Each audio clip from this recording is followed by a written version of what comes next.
Hi, and welcome to Dyer Consequences on Unprecedented TV, and I'm Claire Dyer. Here is the place where silence ends and truth begins. Today, we are addressing a deeply serious and often hidden issue, which is child abuse. This topic is difficult but essential to confront. Child abuse takes many forms: physical, emotional, sexual, and neglect, and it affects children from all backgrounds. Every child deserves to grow up safe and loved and protected, but for too many, that right is stolen by abuse. An abuse that often happens behind closed doors and far too often is ignored by the very systems that are meant to protect them.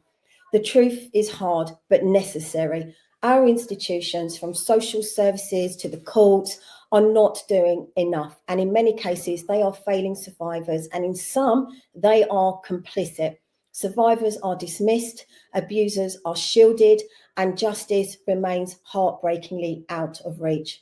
But survivors are rising, and they are speaking out and reclaiming their stories.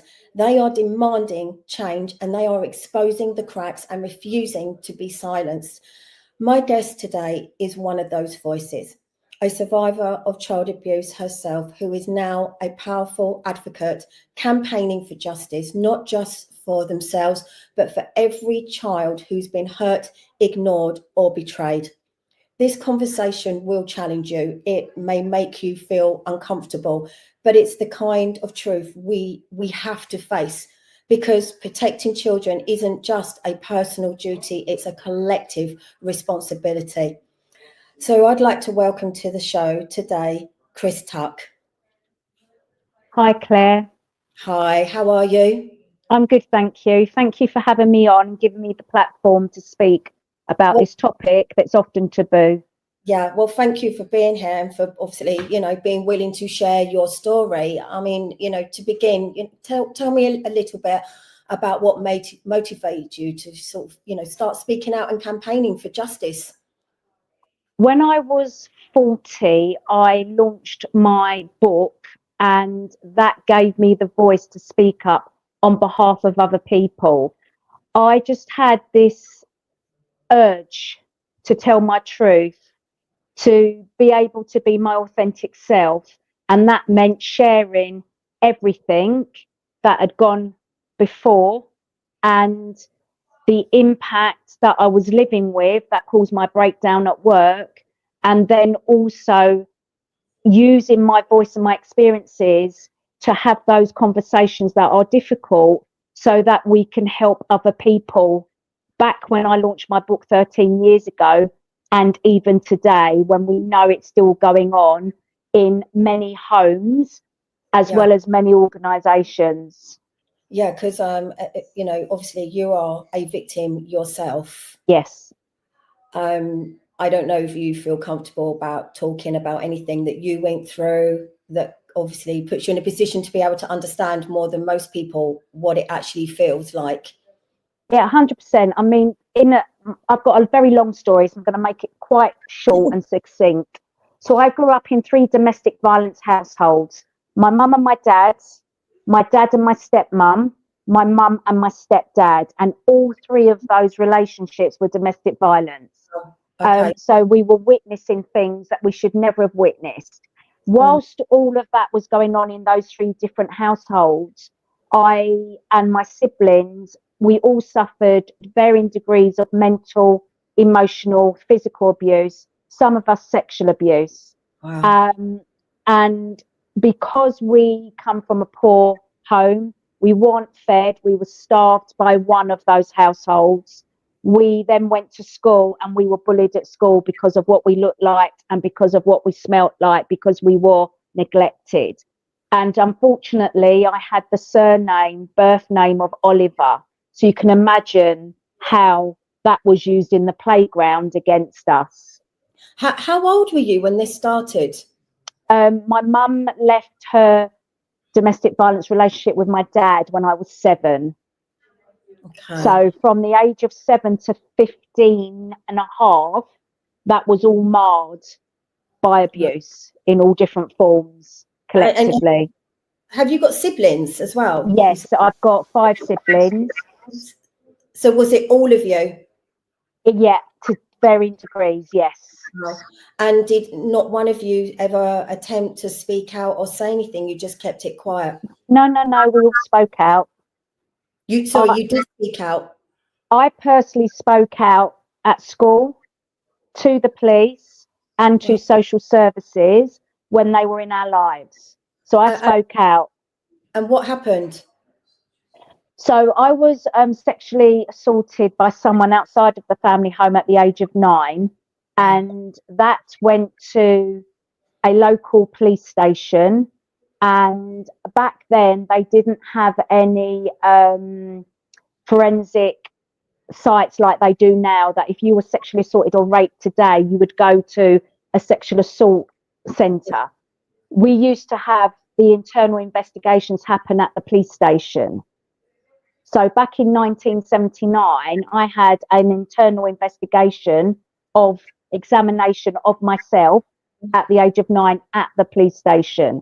And that was more triggering to me as a victim than the sexual assault that I had undergone. Really? It wasn't the police's fault per se. That was just the way that they investigated cases back then. Today, they don't do that. You go to a sexual assault referral centre. So you said that obviously your abuse went on until you were 15, but this was actually reported to the police when you were 9. Yes. So I'm guessing nothing happened as a result of you reporting this. Of that sexual assault that happened outside the family home, it was reported. I believe it was investigated, but I was age 9. It just all got swept under the carpet. Whether they thought that was the best for the child at the time, because you're young, you might forget about it. Well, I can tell you now, we don't forget about it. You don't. I mean, even just emotional trauma, emotional abuse is bad enough, and it carries with you. And whether you are able to deal with it or not, it definitely shapes the person you become as an adult. And I would always say that there are always going to be triggers at some point in your 100%. life, just from emotional abuse. So, you've mentioned emotional abuse, economic abuse, financial abuse, and obviously sexual abuse. And that's every part of your being, isn't it? Yeah, every it is. Part. So to be able to deal with that, and move throughout your entire life, it's always going to be there with you, obviously. So moving on. So did you or your siblings ever report or continue to speak out as you all got older? Yeah, we spoke out again when my sister was 16 and I was 18. Again, we went to another local police station. We reported this particular abuse that my sister had undergone, and there was a big investigation into that. Social services were involved, and again, it was decided that there will be no further investigation. So an NFA was actioned at that point. And we then, in 2016, as part of the independent inquiry into child sexual abuse, there was this component part of the inquiry called the Truth Project. We went there and we shared what we'd gone through as children and young people, how we had been impacted, and what the institutional failings were, so that we can better protect children and young people today. So we shared with them exactly what had happened, how we were impacted, and what would have made a difference. And we spoke all of that to the inquiry. And we then, as a result of that, was able to get our case reopened. And we tried to bring a case against all of our caregivers, all 4 of them. And it was a 4-year investigation.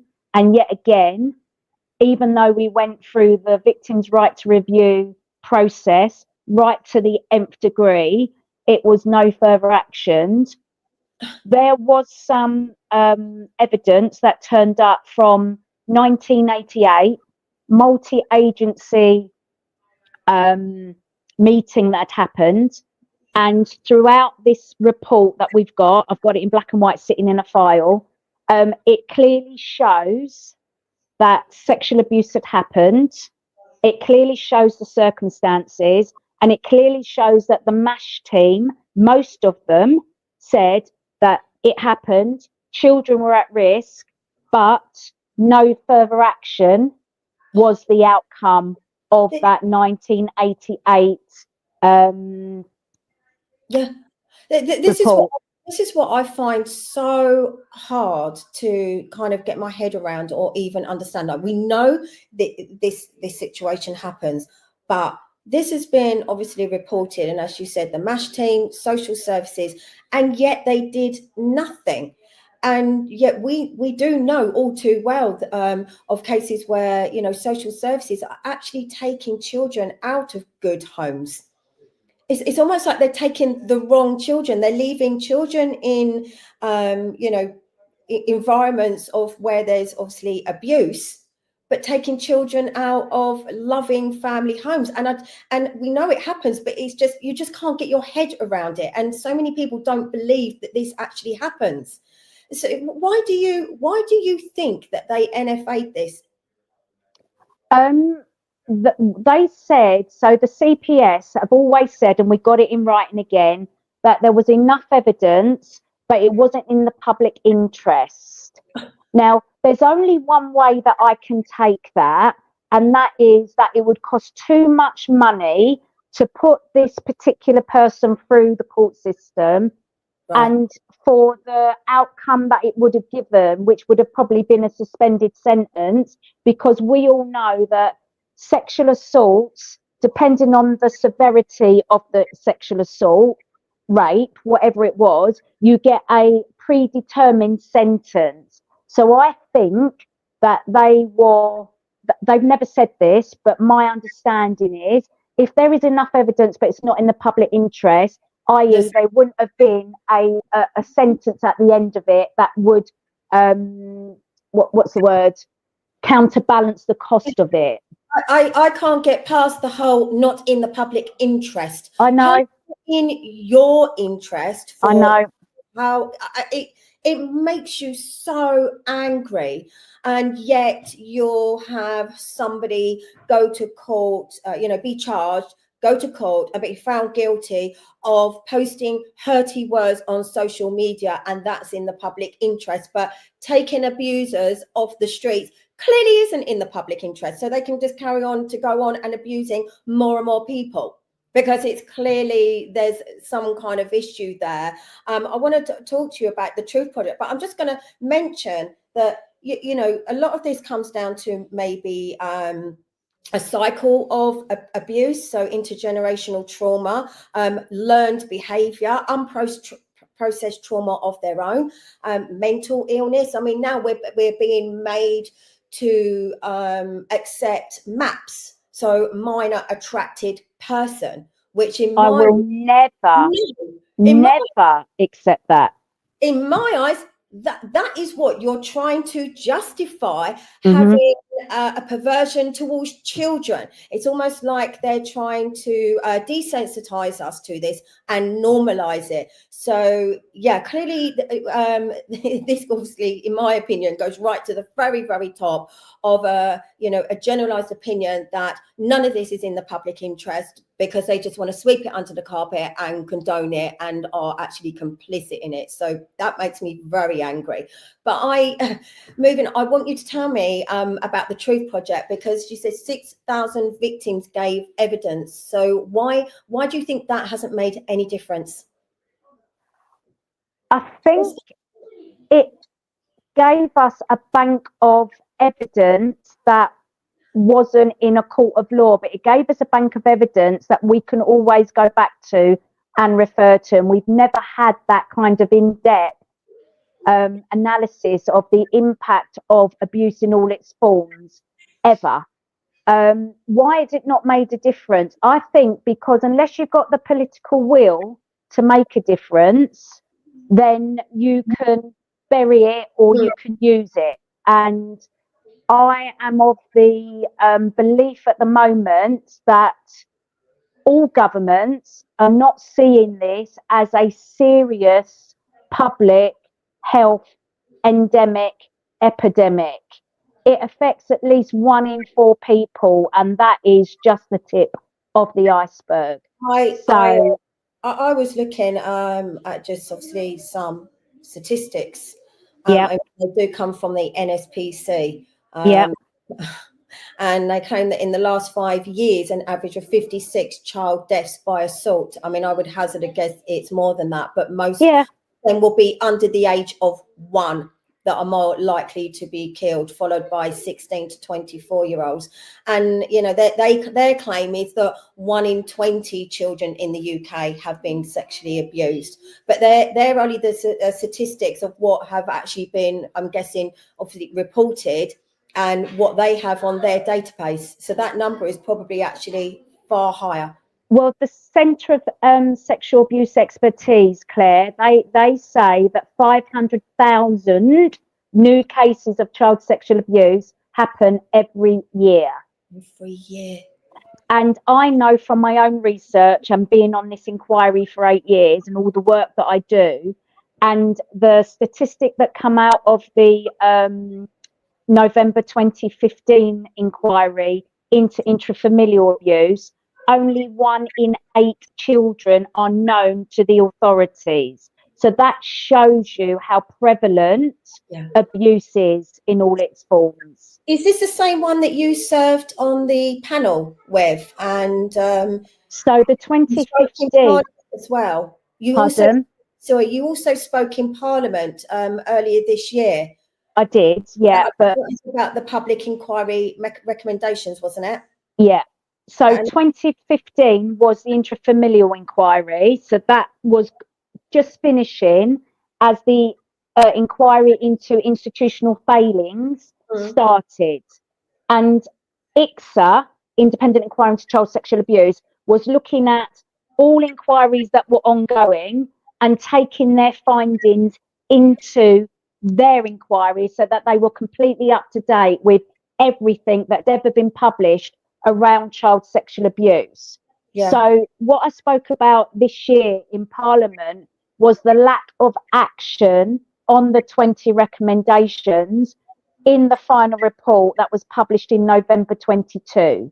And I've literally spent every single day on social media mm, writing about the lack of movement on the implementation of the ICSA inquiry recommendations. yeah, because you're also the CEO of a charity, isn't it? Is it the Survivors of Abuse? Correct, yes. So I started Survivors of Abuse in 2016 and we got charity status. Mm, So we've been going 9 years now, and it's a holistic health recovery charity that helps adult survivors aged 18 plus to recover from their trauma in a way that's helpful and not harmful. Because right. many victims and survivors will turn to coping mechanisms that will suppress how they're feeling, because why wouldn't you? Yeah. But it's usually alcohol, it's food, it's work, it's over exercising, Drugs. it's anything and everything that is quite harmful, but at the time makes them feel better about themselves. But long term, it's not helpful. Well, obviously, it's like a case to almost blot it out. I mean, if you just Yeah, take alcohol, for example, um, but in the long run, you end up with far more problems on top, yeah, because you're at risk of becoming an alcoholic. It affects your health, and it kind of seems as well that not only are they not doing enough when it actually comes to reports of sexual or child abuse, that they're also there isn't enough help for these people afterwards. And this is, I'm guessing, why you set up your charity. yeah. I think every charity started from a place where the service that they needed was not there. Yeah, So every charity started from that place. And there are a lot of specialist support services available for victims and survivors of sexual abuse, sexual assault and rape. However, there are so many victims now that the services are underfunded, even more so we're in a crisis time at the moment. And there are so many people needing help and support, and yet charities are closing due to the lack of funds. Yeah. Do you feel that these public institutions, they put their reputations above protecting children?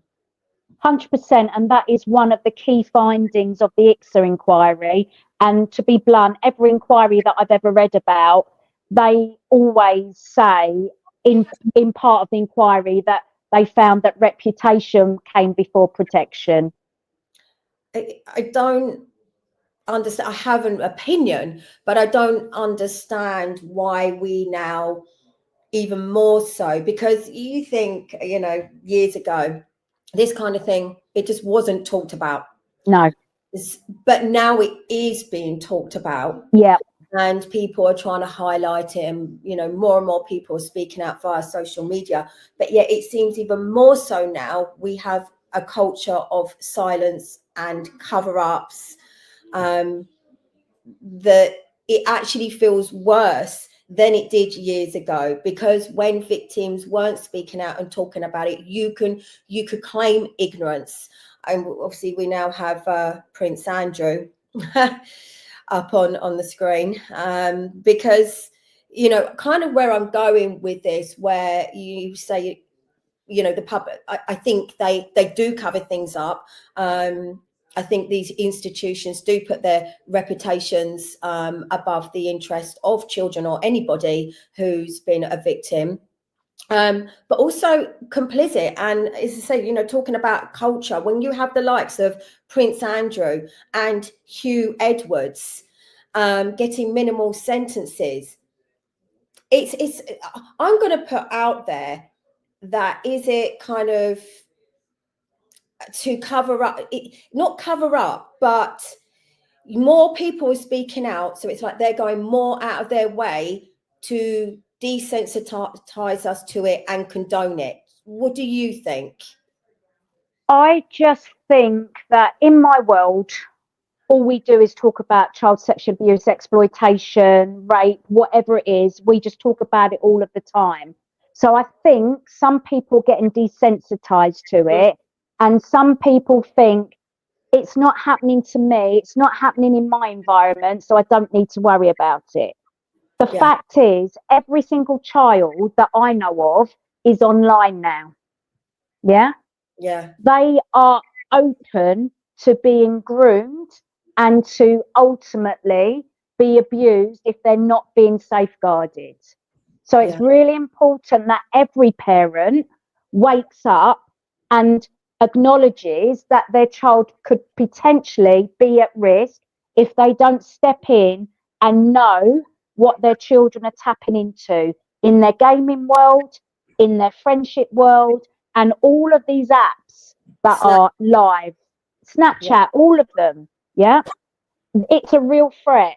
But I don't want to take the online abuse explosion away from where most of the abuse happens, and that is within the family home environment. Yeah. And we don't speak about that.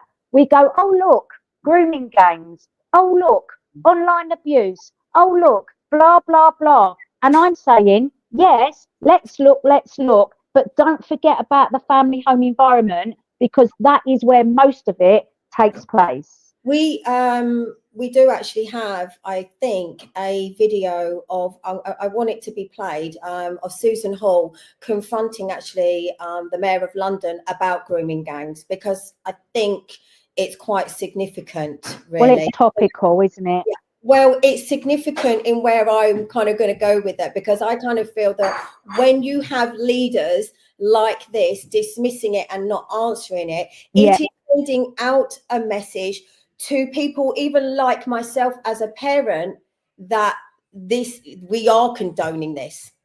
So update on rape gangs. because the Mayor has refused to answer questions on the rape gangs on numerous occasions.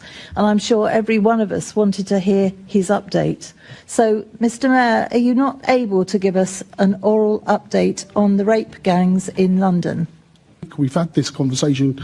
I can't make the Mayor do something that he doesn't want to do. This isn't right. You were asked by a member for an oral update on rape gangs. You never seem to want to talk about rape gangs. If you were asked for an oral update, why can't you just give an oral update and then the clock starts going after that? Because many people wonder why we don't ask additional questions, and it's because we're on the clock. I will ask a question then. Do you believe, Mr. Mayor, that there are grooming gangs now in London? So, Chair, in London, the vast majority of what we're dealing with is county lines, which involves organised criminal networks moving illegal drugs. Mr. Mayor, can I stop you? This is the answer you keep giving me. You know what a grooming gang is now. Even you must have picked up on what a rape gang is. Perhaps if I put it that way, you'll understand more. Does London have rape gangs in it? See, I would say that when you have, for example, our mayor repeatedly not answering questions to that and not wanting to address it and wanting to sweep it under the carpet when there is clearly an issue, and you have people in the public eye, celebrities getting minimal sentences, to me, that's sending out a message to everyone in this country that we condone it. And then when you have social services NFAing cases with evidence, you have police not taking on, and arresting people for this. The system is failing everywhere. And to me, in every section of the system that goes right up to the very top, the message is loud and clear that they're actually condoning this behavior because there's no real punishment. So we're going to end up with a whole generation, which I think we already have, that think that this is normal. So it is going to continue to happen in the home because we're not setting the example in the first place. So then it relies on people like you fighting every single day, trying to speak out about this. You can see by my face that I am really frustrated because everything you've said and a lot more has been expressed. Different platforms, different rooms, different audiences, and we just don't have an answer, really. What I do know is the ICSA inquiry came up with a package of measures, a Child Protection Authority, a Minister for Child Abuse. Other recommendations included proper, robust, one system of data capture, which would look at who is perpetrating, who are the victims, and then where the data shows there's a problem. So if there was a grooming gang in London, the data would show that, well, that's where we put our resource. This is what proper data capture should be. Okay. And then we need a public awareness campaign because there's many people from all ethnicities, including white, Asian, black, all ethnicities, who don't really understand what our laws are in this country. Because if they did, they wouldn't be sexually abusing, exploiting, raping children and young people of different ethnicities. So that is probably the fundamental issue of the parents that obviously live near to the immigrant hotels, is the highlighting the fact that these men have totally different cultures and ideologies when it comes to women. And you think, they're allowed to marry at 9 years old. And obviously that is absolutely shocking to us, but that is their culture.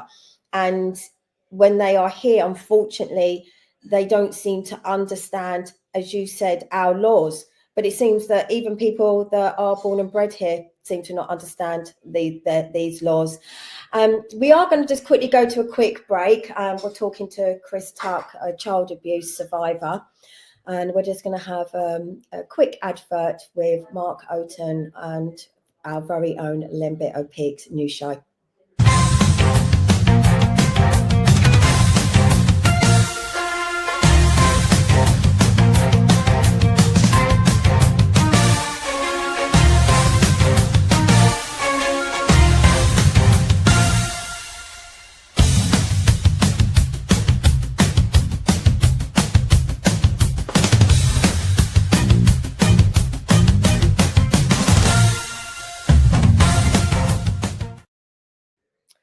Hi, welcome back. We're talking to Chris Tuck, who is a survivor of child abuse. Hi. Hi. I'm just, my head is kind of spinning because it is absolute sheer frustration, because we're sitting here discussing everything that is wrong. We know why it's wrong, and yet it doesn't change. And the question is, why? I think things have changed slowly, Claire, but it's so slow you don't see the progress. So when I get frustrated like you about the speed of change that we need to see, it's almost like, well, people go, oh, yeah, but 20 years ago and 10 years ago, and from then we've seen this movement. And I'm like, yeah, but 3 years ago, the inquiry finished. We should have had those recommendations implemented, and we haven't seen one. I'm going to ask you, because you just said that you think things are kind of improving, but slowly, and we're not seeing it. Yeah, I'm not seeing it. Oh, we both just went then. We both just disappeared, and we're back. Yeah, I'm not seeing it. Personally, I think it's getting worse. But then is that because, as you said, it's social media that I'm now more aware of it? So 100%. therefore I'm looking for it, because I actually do feel very scared, because I know we are talking about, abuse in the home, but ultimately I kind of feel that fundamentally people are changing, and that this is now starting to be condoned or accepted or turning a blind eye to. And I definitely do feel that, it's rife in the police, it's rife in social services, schools, churches, MPs. I mean, we can list the number of MPs and councillors who have been charged with child sexual assault. So you say you think it's getting better, and please tell me why, because maybe I see it too much, so I think it's worse than it is. So no, I think you're right, as in we're getting more reports of actual cases coming to the public consciousness. But the fact that we can even have this conversation now, as you said, we couldn't have that. These conversations are happening now in people's homes. They're happening down the pub, because I go down the pub and I have these conversations. I joined a local business referral network, so we discuss it all there. So the conversations are happening more freely. More people want to know more things. I know that there's a lot more education, good or bad, we can debate that on another show probably, going on in schools, for example. Yeah. And I also see that people like myself, we're finding our voices, we're knocking on institution doors, and we're saying, you need to listen to us because we know where the failings are, so we can help you put things right. Whether that happens or not, in all cases, it doesn't, but in some cases it is. So there is a lot more movement in a positive way. However, we are just seeing the tip of the iceberg. We've got all of the iceberg underneath the water to deal with. And unless this government or a successive government gets to grip with this, then we will be fighting a war that we probably won't win. And that's where I feel hopeless, because when you see that the BBC have covered up, their own staff who are involved in this, Jimmy Savile, one of the most famous, and wasn't it Keir Starmer was his lawyer? He played a part in this, I believe. I'm not 100% sure, because I'm not really clued up on that. But the simple fact is he got away with it for years. He did. And that's what makes me feel quite hopeless about it, that the government, they know. The institutions know. And I even would say the royal family, complicit, and they know. And yet nothing nothing is changing. Yes, more people agree, more people are speaking out, more people are campaigning, more people are fighting harder than ever. But if you can't make the people at the top, the ones that are put on the pedestal, the ones that have the power, the ones that control, who are not, they're ignoring it and they are complicit in it, then it's like, how does it ever change? We cannot give up. That's how it changes. That is the only thing we can do. Look at the post office scandal. Look at the infected blood scandal. Those people did not give up, and they eventually got, well, they haven't. They got the truth out there. They got heard, but they still haven't been paid their compensation, have they? Most of them. Well, that's what ends up happening as well. You know, sooner or later they make you fight, making yourself ill, putting yourself 100%. to then acknowledge it. And then you've got the fight of any kind of compensation. And it's the same with everything. It doesn't matter what it is. You know, I've had a lady whose child is severely disabled through a drug, and the government have completely recognised it. But when they went to take it to court, they had their legal aid taken away. And then, as I said, they've accepted and recognised it, but the drug's still being prescribed to pregnant women, and they still can't get compensation. And she couldn't even get a carer for her child. It's you just think the whole world is completely inverted. Yeah, it does feel like that. I'm gonna ask the studio just to play the clip. I think it was you were talking about Hugh Edwards. Was it with Channel 4, I believe? Yeah. We can just play that clip. It's a child being violated, terrorised. Chris Tuck is a survivor of child sexual abuse. She was an advisor to the independent inquiry into childhood abuse. The fact that we are seeing a well-known figure pleading guilty to these offences just really shows society that a sexual offender is not the man in the raincoat, and it's not stranger danger. It's people that we truly trust, like, who we invite into our homes through the TV or through our computer screen or through our phones. The fact that someone formerly so trusted, so respected, has admitted looking at indecent images of children, does that give victims potentially confidence to come forward? What it will do is add more volume to the conversation around child sexual abuse and exploitation, and its impact on the actual victim and survivors. And the impact is huge. It's often for a lifetime. Tonight at 10, Hugh Edwards was the BBC's highest paid news. And that's exactly right, what you're saying there. And that's the problem, isn't it? They abuse their position of power.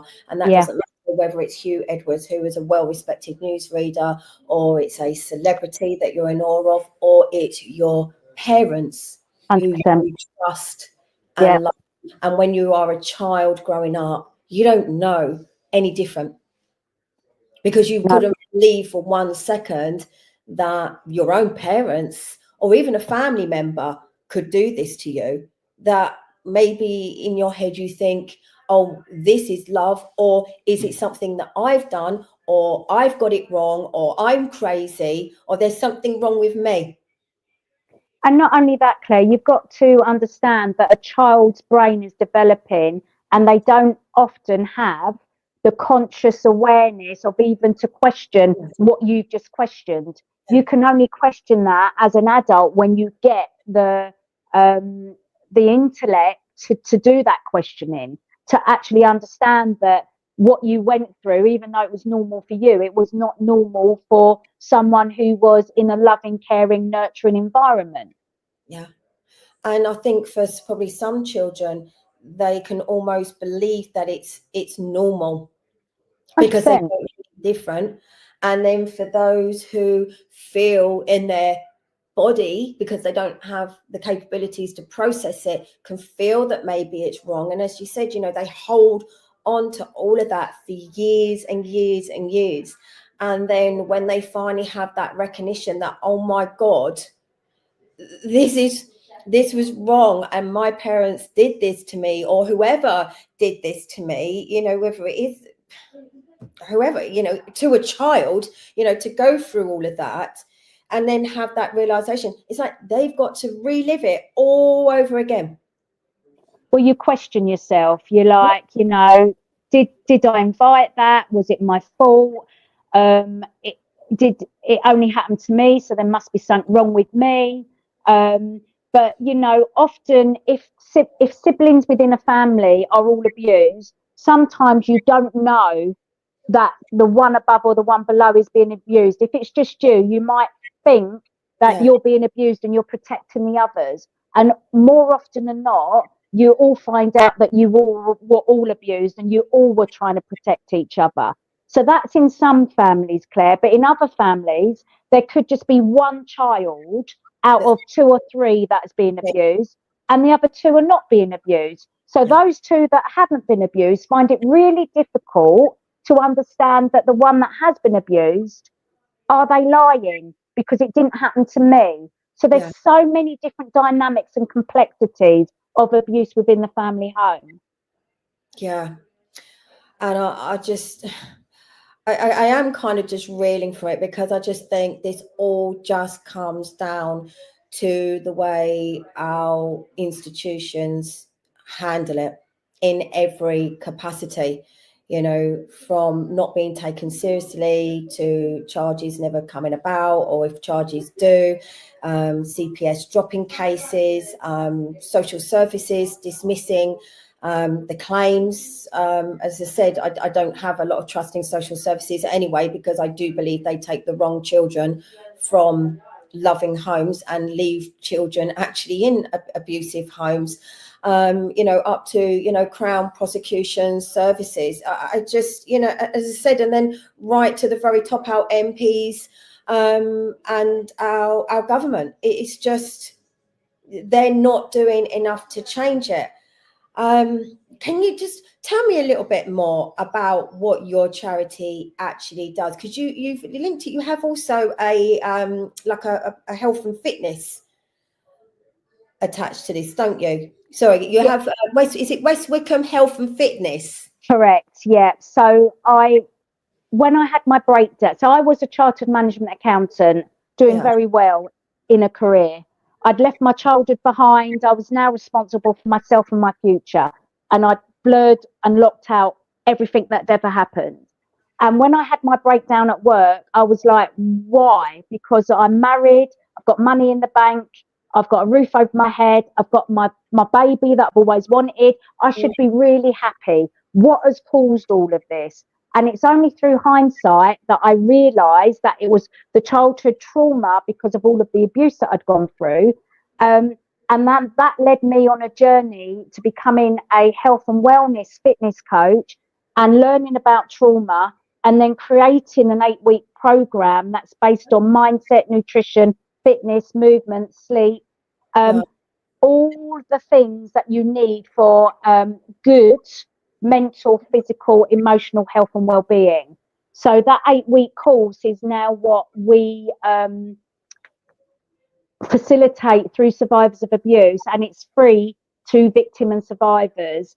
And this is what I fundraise for. So I do all the fundraising to pay to give this course free of charge to people that have been harmed from abuse, who are lacking in self-esteem, who are stuck in their lives, who are not really trusting anyone, and really are broken inside but are masking so intently that the outside world thinks that they're okay for some people, and others are just so broken they can't go to work, they can't learn because they're just in fight, flight, freeze, block, frame of mind, and they just don't understand what's going on for themselves.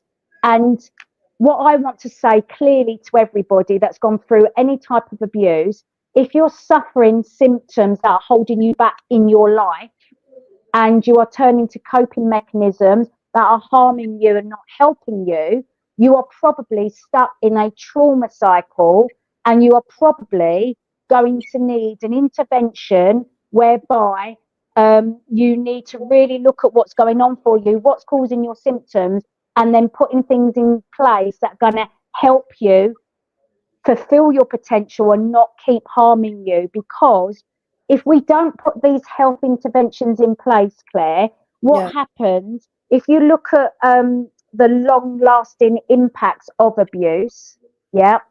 It can lead to cancers, it can lead to comorbidities, and it can even decrease your lifespan by 10 to 20 years if you don't deal with the impact of the abuse that you've been through. You can also, I mean, I tend to disagree, but you can, they say that you can also go on to be an abuser yourself.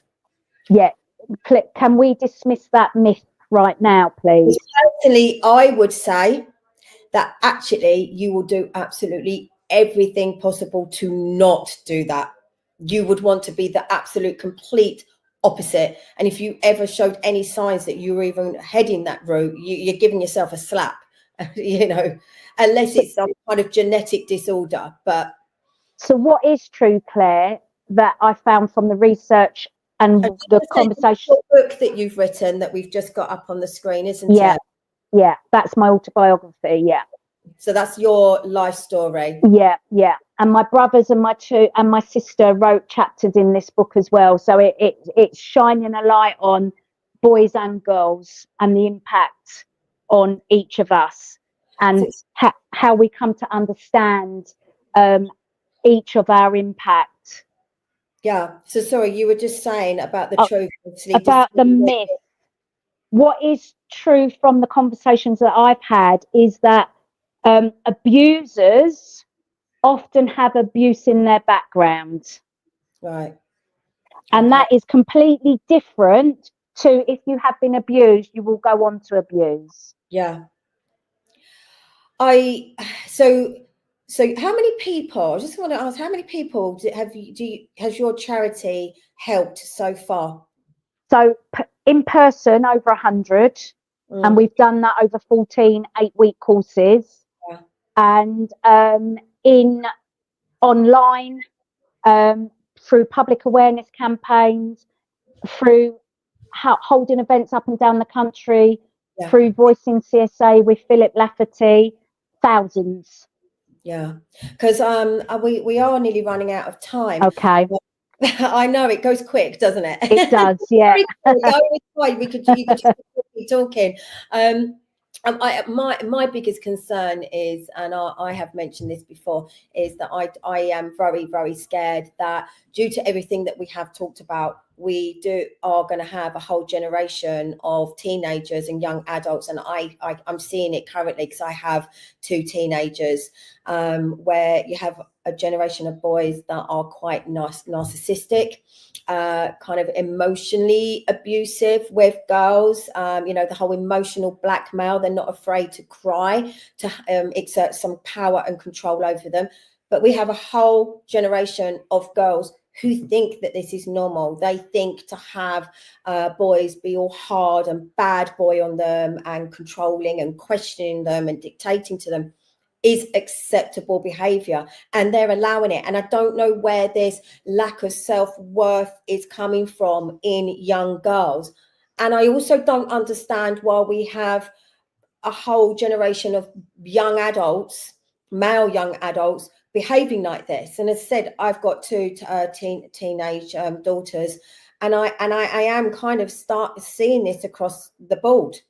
I've even spoken to the local school about it. I mean, they claim that they have all of these talks in PSHE, but I'm thinking there's still something going wrong here somewhere. There's a breakdown in the system, because I'm actually quite scared, because the way I'm seeing girls thinking all of this is acceptable and boys behaving in a way, I'm thinking, oh my God, what are they going to be like when they are actually adults? And, are they going to go on to be, domestic abusers, and then obviously go on to have children? It scares me. And I don't know what your thoughts are on that. The research is showing that child-on-child abuse is the most prolific type of abuse that is happening at the moment. Really? It's especially in the family home, for example, sibling abuse is outweighing grandfather, father, mother, mother abuse. So, you know, parental type abuse. It's being outweighed by sibling abuse. So there is something definitely going on, and I don't have all of the answers. See, I know in that respects, I find that very worrying. And I think, you know, as we said, people are speaking out more and more. You are working like so hard. I mean, you're giving your life to it, basically. I have, yeah. Yeah, completely and utterly, to obviously try and help victims, Yeah. but also try and gain awareness, to obviously hold, you know, Parliament and our MPs and our government accountable, you know, all of the services. Yeah.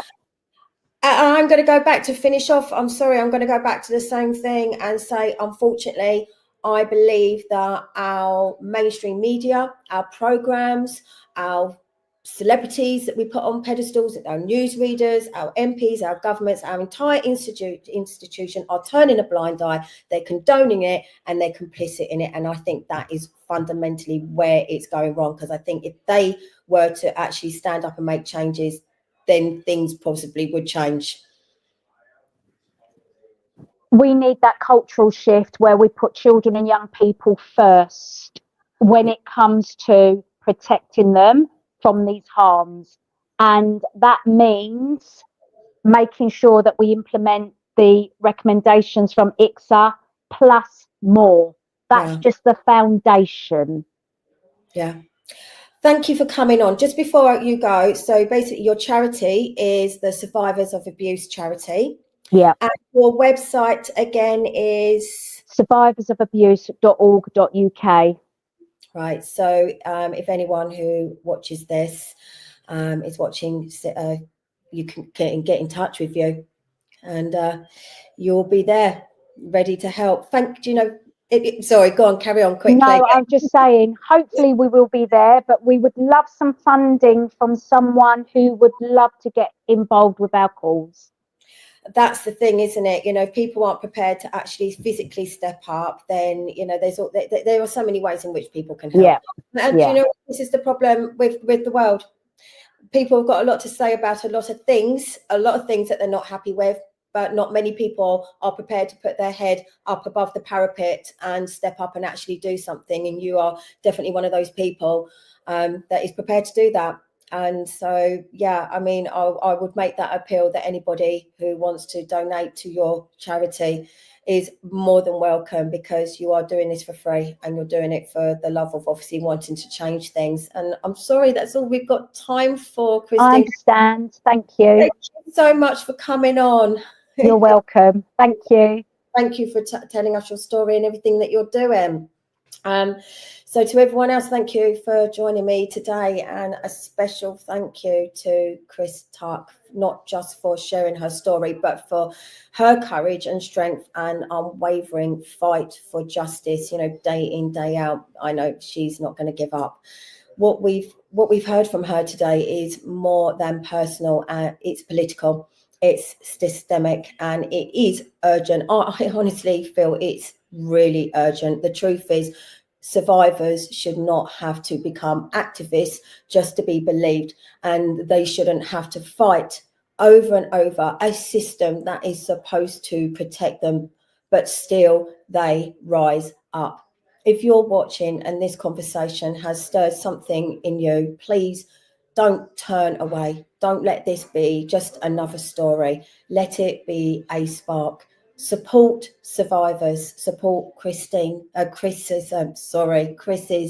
charity, educate yourself, challenge broken systems, corrupt, complicit systems, speak up when it's uncomfortable, demand accountability where there has been silence for too long, because children are still being hurt every single day and justice is still being denied. We can't change the past, but we can fight for a future where no child has to survive what far too many already have. So until next time, you're here watching me, Claire Dyer, on Dyer Consequences. Please stay informed, stay compassionate, and above all, stand up, speak up, and protect every single child. Thank you for watching. This is Unprecedented TV.